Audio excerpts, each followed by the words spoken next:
এত সুন্দর একটা লাইফ থেকে আমি এখানে আসছি, আমার কোনো রিগ্রেট নাই। আমার কাছে মনে হচ্ছে যে আমি এখান থেকেই ডেভেলপ করতে পারবো। আমার বাচ্চাদের কথা চিন্তা করেই আমার ওই লাক্সারিয়াস লাইফটা আমি ছেড়ে দিয়ে আসছি। হ্যাঁ, আমি ডিজাইন করতে পারি, সেটা হচ্ছে হাতে মেহেদি দেওয়ার মাধ্যমে। হ্যাঁ, যখন আমি হাতে মেহেদি দিতাম যে হ্যাঁ মেহেদিটা সুন্দর হচ্ছে, আমি পারতেছি, এবং আমার কাছে আসতো আমার কাজিনরা, আমার আশেপাশের প্রতিবেশীরা সবাই আসতো। এবং আমি যে জামা বানাতাম, ডিজাইন করা জামা বানাতাম, আমার আম্মুকে দিয়ে বানাইতাম। তো আমার ফ্রেন্ড সার্কেলরা এগুলো পছন্দ করতো, আমার চুজ করা ড্রেসগুলো পছন্দ করতো, আমি যে গজ কাপড়টা কিনতাম সেটা ওরা পছন্দ করতো। এভাবে আমার আস্তে আস্তে নিজের ভিতরে ডেভেলপ হলো যে হ্যাঁ, আমি বোধহয় এই জগৎটা বুঝি, যে আমার ফ্রেন্ডরা যেহেতু আমার কেনা জিনিসগুলো, আমার ডিজাইন করা কাপড়গুলো পছন্দ করছে, তার মানে হয়তো আমি এই সম্পর্কে বুঝি। ভার্সিটিতে পড়া অবস্থাতেই আমি আসলে এই জামা কাপড়ের এই বিষয়গুলো নিয়ে একটু ঘাটাঘাটি করি, একটু কাজ টাজ করা শুরু করি।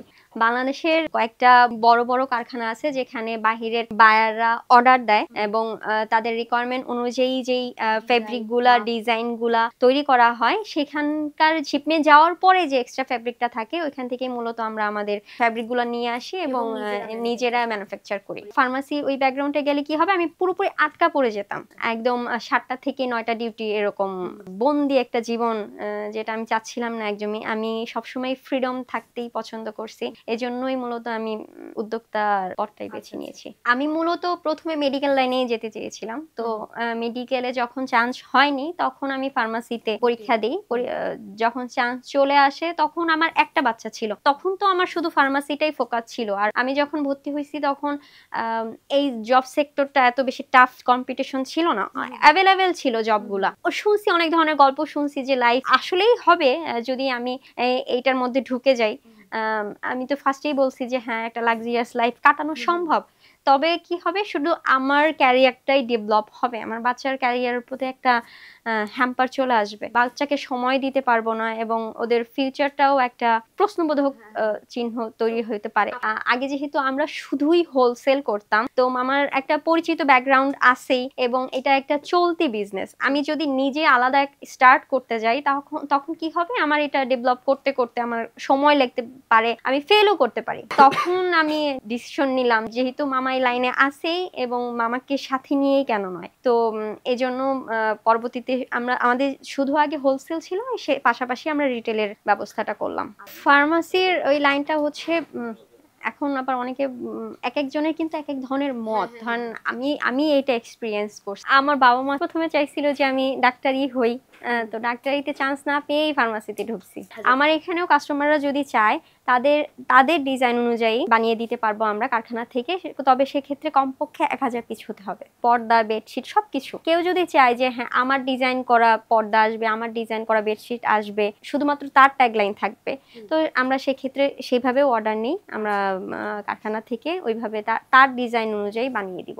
তবে অবশ্যই ফ্যাব্রিকটা হতে হবে বায়ারের রিকোয়ারমেন্ট অনুযায়ী। আমরা হোলসেল এবং রিটেল দুইভাবেই দিয়ে থাকি। তো যদি রিটেল হয় সেক্ষেত্রে আমাদের দোকানে এসে নিয়ে যাবে, হোলসেল হয় সেক্ষেত্রে আমাদের সাথে আগে থেকে কন্ট্যাক্ট করতে হবে, যে যত পিস চাই আমরা দিতে পারবো, সমস্যা নেই, তবে সর্বনিম্ন 20 পিস। প্রত্যেকটা ডিজাইন থেকে কমপক্ষে 2টা পিস করে নিতে পারবে।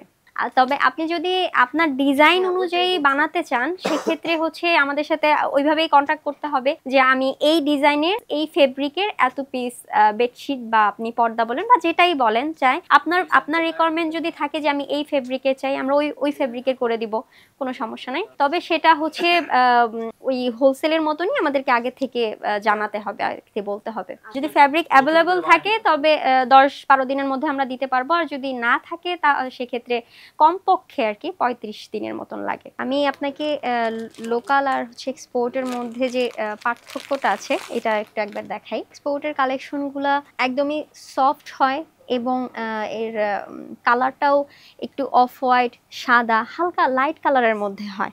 এবং আমি যদি আপনাকে একটা লোকাল কালেকশন দেখাই, এগুলো সাধারণত টুইল ফেব্রিকের মধ্যে হয়, আর এক্সপোর্ট শার্টিন, তারপরে পার্কেল, হ্যাঁ, শেডিং এই ধরনের হয়। এটা যেমন পার্পল ছিল, আর এটা হচ্ছে টুইল। দেখেন এগুলো একটু ডিপ কালার হয় এবং ফেব্রিকটা একটু মোটা, হ্যাঁ, একটু মোটা হয় এবং ম্যাক্সিমামই গাঢ় গাঢ় কালার হয়। আপনাকে আরেকটা দেখাই, এটা যেমন হচ্ছে একটা শার্টিনের মধ্যে ডিজিটাল প্রিন্ট, হ্যাঁ, এটার কাপড়টা দেখেন একদমই সফট, এবং এটার সুতার কাউন্টটাও হচ্ছে 40-40। আপনি একটু ক্লোজলিও দেখালে বুঝবেন। আমাদের বেডশিটটা এজো ফ্রি, তারপরে কালার গ্যারান্টি আছে, এবং আমরা এই সুযোগটাও দিচ্ছি যে আপনি চাইলে যদি কোনো রকম কোনো কালারের সমস্যা হয় বা ববলিং উঠে, আপনি সঙ্গে সঙ্গে ফেরত নিয়ে যেতে পারবেন।